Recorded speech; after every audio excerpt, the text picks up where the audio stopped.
Hello, everyone. This is Inside the Americas. Here's a look at today's show. Donald Trump snubs a handshake from House Speaker Nancy Pelosi. She rips up a copy of his speech. The details of a dramatic and divisive State of the Union in Washington on the way. Then, 2 environmental activists found dead this week in Mexico. Their deaths allegedly linked to cartels involved in the intensive farming of avocados. And if 2019 was one of the most diverse years in recent movie history, why are the Oscar nominees still so white and so male? Insight from industry insiders coming up. I'm Jeannie Godula. There was lots of drama at the State of the Union this week. It started with Donald Trump refusing to shake the extended hand of House Speaker Nancy Pelosi and ended with this, Pelosi ripping up her copy of the president's speech. In the middle of all that, well, Donald Trump continued with his unique brand of America First, touting gains in the economy and other self-proclaimed wins on his watch. The President of the United States. The last in his first term as president, Donald Trump's State of the Union address started with this seeming snub of House Speaker Nancy Pelosi. In front of a rowdy and divided Congress, and in the very room in which the House impeached him just 2 months before, Trump heralded the American economy and its military might. I am thrilled to report to you tonight that our economy is the best it has ever been. Our military is completely rebuilt, with its power being unmatched anywhere in the world, and it's not even close. For all of these reasons, I say to the people of our great country, the state of our union is stronger than ever before. Abortion, healthcare, unemployment, education, and even the newly founded Space Force were all mentioned, but a sizable chunk of his speech focused on foreign relations, with Trump boasting about rewritten trade deals with China, Canada, and Mexico.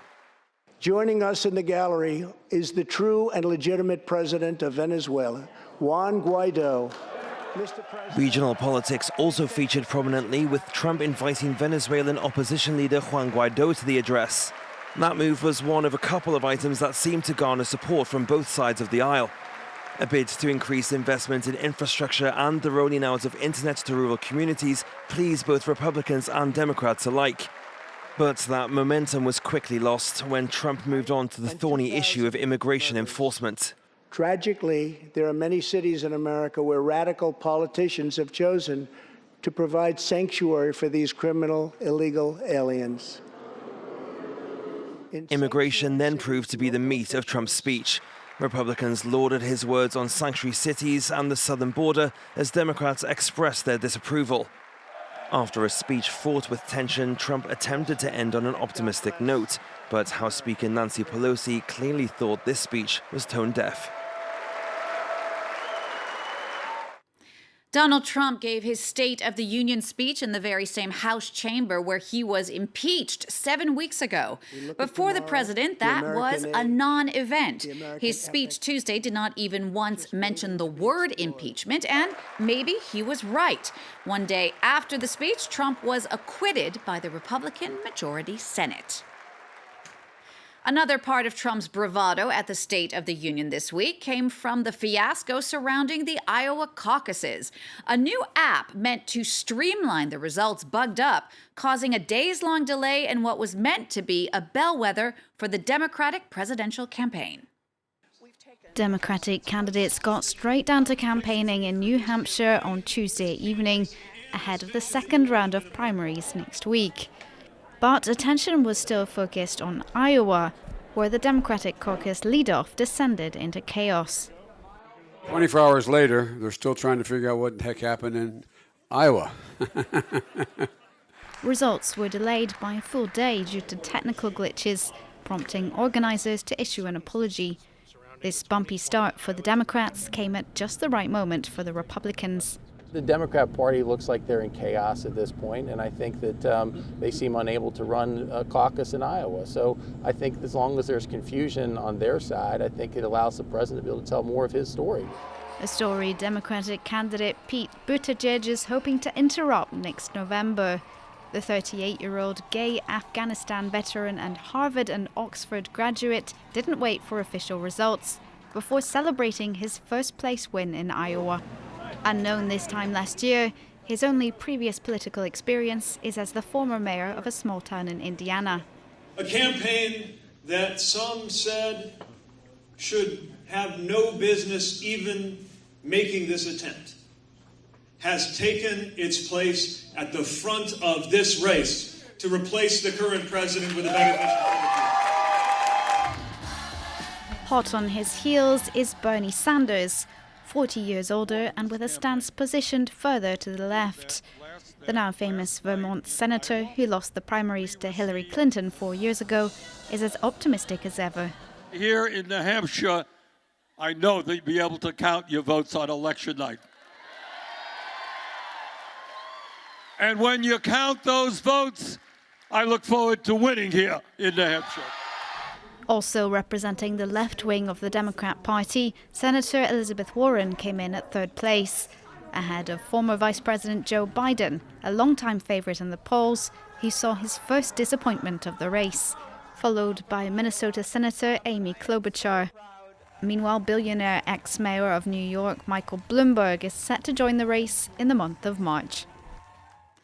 Next now to Mexico, where two environmental activists were found dead this week, just a few days apart. The two men were campaigning to protect monarch butterflies from deforestation.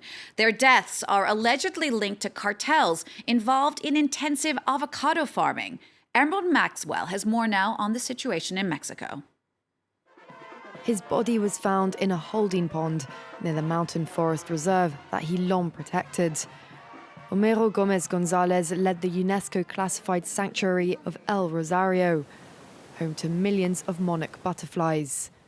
He felt compelled to act after their numbers dropped dramatically and spent the last decade working as a conservationist. The whole town is very sorry about what happened to him. But let's hope that people still come to visit us at the reserve, that they feel safe, because what happened to him was an accident. But the circumstances surrounding his death suggest it might not have been. Authorities say Gomez Gonzalez died from drowning, but his body was found at the bottom of the pond with a head wound. The community activist had been fighting to keep loggers out of the butterflies reserve.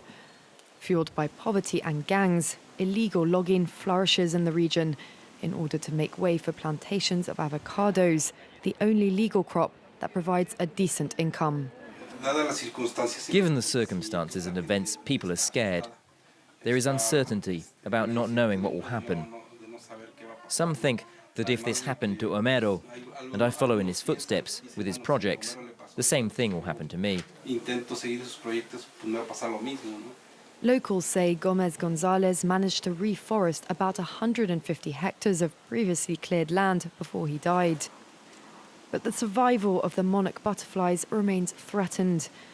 And just 2 days after Gomez Gonzalez's body was retrieved, another activist was found dead in the same area. The countdown to the Oscars is on now in Hollywood, but Sunday's Academy Awards have already been rocked by more controversy over the lack of diversity in the nominees. Many industry insiders say it's even more surprising, as 2019 was a particularly strong year for diversity in film. Catherine Bennett reports. 2020, the year of big men and little women. That's what some are calling this year's Academy Awards. It's been 5 years since the Oscars So White hashtag drew attention to the lack of diversity at the awards ceremony. But the field of nominees this year remains glaringly white and male. Something that didn't go unnoticed at the BAFTAs, Britain's top film awards, where some actors use their acceptance speeches to highlight the issue. I think that we send a very clear message to people of color that you're not welcome here.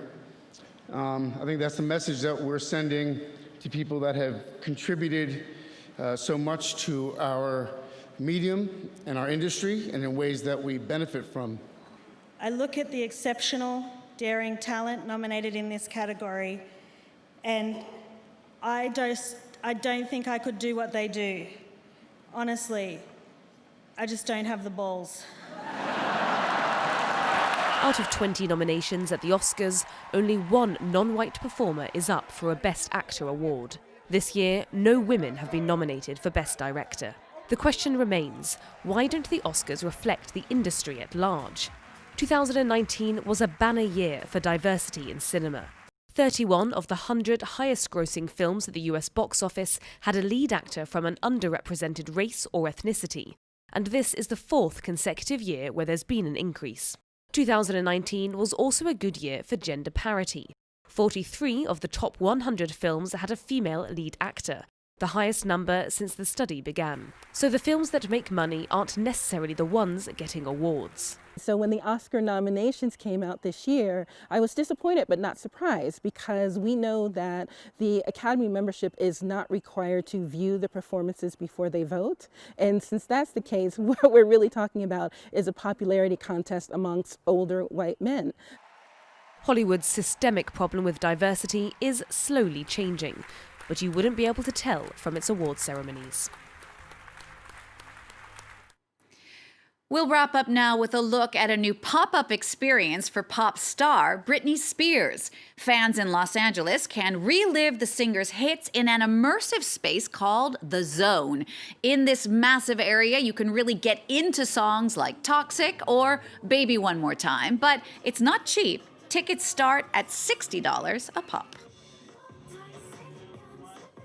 That's all the time we have for this Inside the Americas. We'll see you again next week for all the news from north to south.